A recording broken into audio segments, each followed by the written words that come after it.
Hello guys, welcome back to this channel. In today's video, I'm going to show you the gummy bear ability in Croy Cartoon game of Roblox new Easter update. Okay, this is how the gummy bear looks like.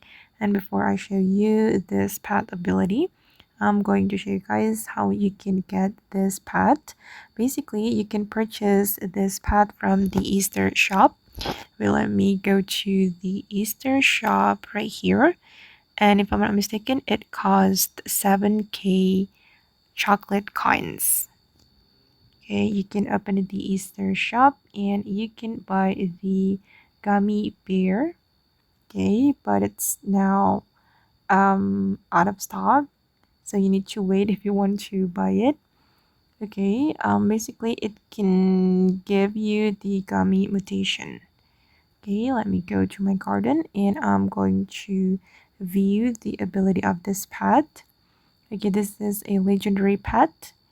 Every 118 seconds, it has 10% chance for the nearby fruit to get the gummy mutation.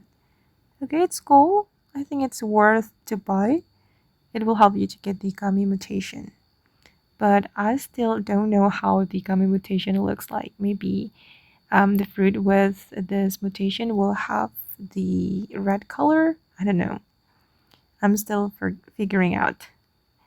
Okay, guys, and that's how the gummy bear works in the Curry Garden game of Roblox. I hope this video will be useful for you. Thank you so much for watching, and bye.